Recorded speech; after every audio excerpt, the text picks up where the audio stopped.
The NBA Finals are over. And if you watched Game 4, I think you saw what I saw.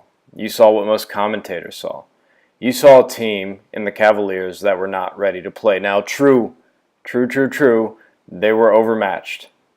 But that has nothing to do with how much effort you put forth.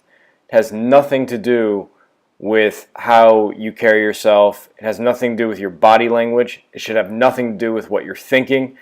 In fact, I would overcompensate if I was coming into this game. I would overcompensate and think, we're better than they're giving us credit for. They're not that good. I would raise my team's mentality up, and I would put the Warriors down. In my mind, I would make that distance, and I would keep that thought in my head the entire time. B.J. Armstrong was just interviewed. B.J. Armstrong, if you don't know, was a backup shooting guard on the Bulls during the Bulls' championship runs, the first championship runs. And he said Jordan had a saying, what's the score? 0-0. Even if you're up 20, down 20, what's the score? 0-0. That mentality is the type of mentality the Cavs did not have. And we're always thinking these NBA guys, they got it all together.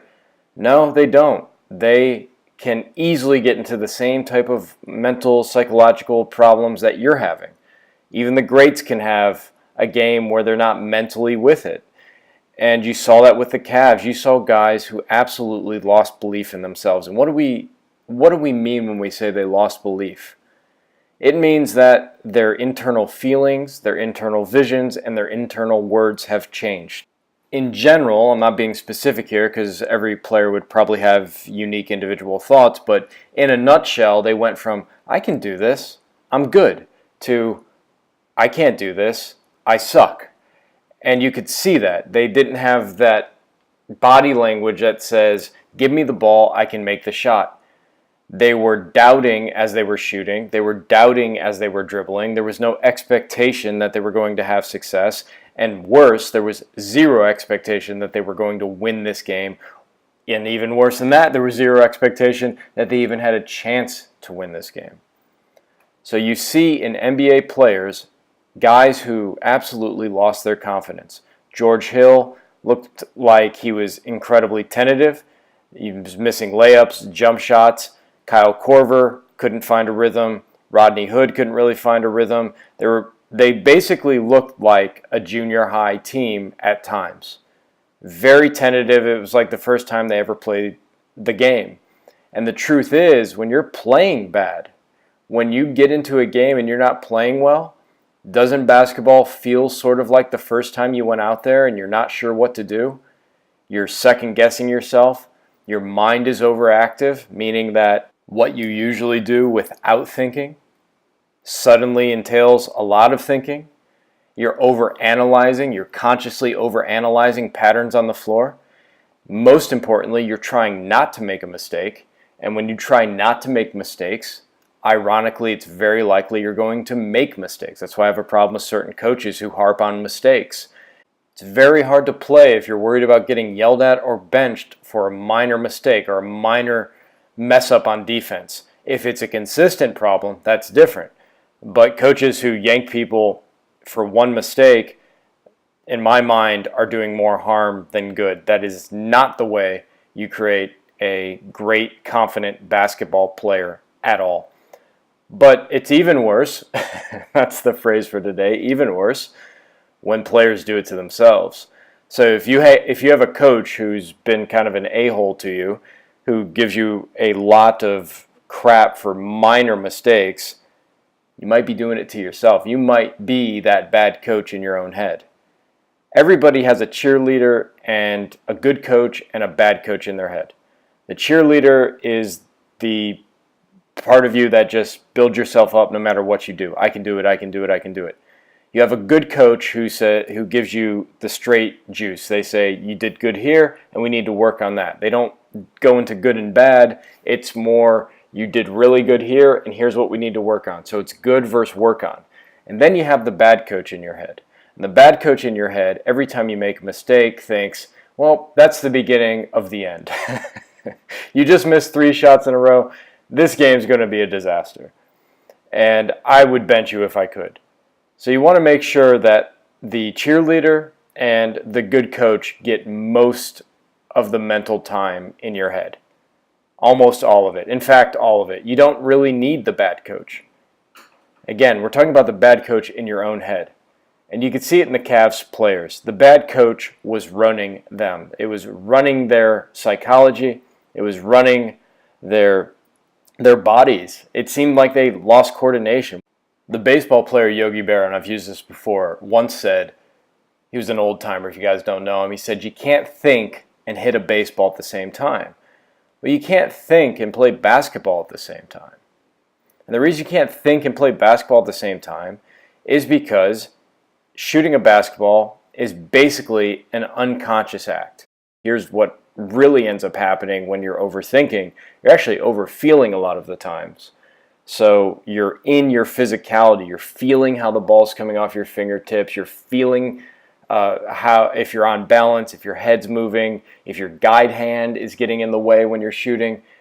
When you get into your body, when you get into your touch sensations, you're not going to shoot very well. Shooting is visual, and vision doesn't really need any thought, and you don't need to feel what your body's doing. You need to use your eyes to see where the ball's going and then forget about what your physicality's doing. Another thing that happens when you're overthinking, and you saw this with George Hill a lot, is instead of just making the instantaneous pass, if you're thinking, it slows the game down, and not in a good way. It slows the game down, meaning your reaction time slows down. When you're not thinking, the movement of the pieces slows down, and that's a positive thing. When you're not thinking, the game slows down in a positive way.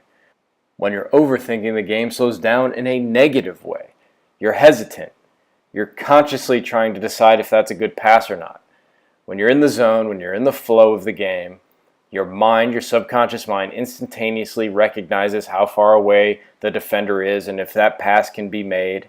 It recognizes if this is a good time to shoot or a good time to pass. It's doing all of this unconsciously because you're trusting all the information you've put into your mind over the years playing basketball. All the footage you've watched, all the scrimmages you've played, all the pickup games, all the real games you've played. Your subconscious mind has all of this information, and instantaneously, nobody knows how this works, by the way. No psychologist really knows how any of this works. Instantaneously helps you make the right decision.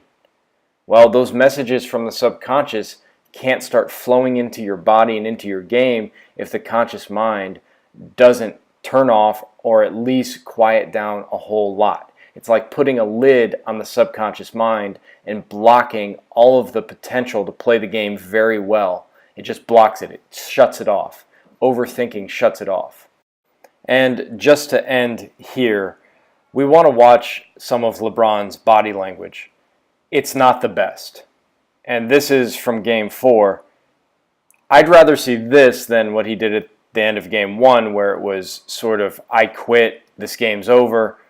That's at least a little bit angry. So if you have a choice between being angry and being, defeated, pick anger. Control the anger, but it's better to be angry than apathetic. It's better to be a little bit PO'd than to be someone who is really checked out. Jordan used to get mad, Kobe used to get mad, but you never saw him go to the bench and kind of throw their hands up in the air and say, well, this game's over. One more thing. J.R. Smith made a dumb play. People forget, though, Magic Johnson did something very similar and dribbled out the clock when he thought his team was up. Magic holding the ball. Magic trying to work on Maxwell. Magic has still got it down to 2 seconds. 1 second. He's going to have to shoot it. He doesn't get it off. So again, mental errors can happen to the best of them. Okay, so JR should hold his head high. You made the same mistake Magic did. By the way, that was in an NBA Finals where he messed up, where he dribbled the clock out. I want to watch one more clip here because it shows two great competitors. You see Magic taking full responsibility for not delivering, and then you see Larry Bird really digging the knife in. Now remember, these two guys are great friends, became great friends, and that's what I was talking about in another video. Don't be afraid to go hard at your friends. Your best friends are going to make you better because you guys will go after each other with reckless abandon. You guys will do whatever it takes to beat each other. You'll make each other better, And ironically, you're going to become better friends. I pride myself in being the guy who's going to win it for us and deliver under pressure. And it didn't happen. I hope he was hurting. Hope it killed him. He made some bad plays down the stretch, and nobody in there was happier than me. You know, not only winning the game makes you feel good, but just knowing the other guy's suffering, and you know he was. Wait until I start doing the psychology of Larry Bird in my breakdown series. This guy is a real savage. You guys think you're savages? No, this guy's a real savage. You think you've seen savages? Bird was a savage. And he meant that. There is something true in what he said. There's something true in the amount of distance between you and your competition. How badly you beat your competition and how well you play. If that is a big enough gap, you can feel some great exhilaration from it. That's what the Warriors were saying according to reports. They didn't want LeBron to win one game. They wanted him swept because it would be even sweeter if they won the championship. So all of this is psychology. Everything we're talking about here is psychology. It's why you have to train your mind, train your brain. Okay? So, I also think J.R. Smith, this is me just on the outside, I have no information about this. I think he has ADHD, maybe a slight learning disability. This is just a guess. I don't know. I don't like the piling on of J.R. Smith. I think it says a lot more about the people who are piling on than it does J.R. Smith. He made a mistake. We all make mistakes. That game was not over. George Hill missed a free throw. Okay, so George Hill, in my opinion, is more on the line than J.R. Smith. And LeBron, to me, is more on the line than J.R. Smith. You don't pass to George Hill in that circumstance. You shoot the ball. You shoot it every time. And if a hard double team comes, Durant or Draymond come in hard double team, I would forgive LeBron for passing. You got a 6'3" guy on you, 6 inches shorter than you. How tall are you guys? Most of you guys are probably around 6 foot, 5'11". Imagine having somebody 6 inches shorter than you guarding you in that situation. You got to rise up and shoot it. And LeBron's been shooting very well. And this was before he hurt his hand. So that's not an excuse. His hand was fine. Shoot the ball. Nobody cares if you miss the shot. Nobody cares. If you miss, you miss. It's over. Jordan missed game winners. Kobe missed game winners. Bird, Magic. They just remember your makes. They just remember your makes. LeBron was probably going to lose this finals. Do you think anybody's going to replay the game one missed shot? No, they're going to replay the other 2 game winners he hit. And very quickly, I just want to point out here, there are some guys on the Cavs that are trying to rally the troops. One of the assistant coaches in the back. I think that, I don't know who that is, patting LeBron on the back there. I think that's Green. Sorry, I can't really see. My screen's really small. But you can look at the other players, J.R. Smith, George Hill, LeBron. They just look defeated. The game's over there. And look, we're going hard on JR. A lot of people are. We should know that LeBron's learning too. Just because it's later in his career doesn't mean he can't get better at certain things. And I think he'd be the first to admit that. The thing to do at the end of that game, in hindsight, and LeBron was emotional in that moment for obvious reasons, is to grab J.R. Smith, maybe say, "What the hell were you thinking?" And then put your hand on his head and you say, "Come on, man, snap into it. Let's get back into this game. We got this." And you rally the team around you. And you say, "We still have this game. We can do it. We can do it. It's not a big deal. Let's get it together. Let's go." That's what I would say. That's what leaders would say. LeBron, just like everybody else, can make mistakes. And I think if he looks back on it, he'll think, all right, yeah, I could have handled that better. JR made a boneheaded mistake, boneheaded play. But you know what? I've made bad plays too. I've lost games for us too. I've done it in my career.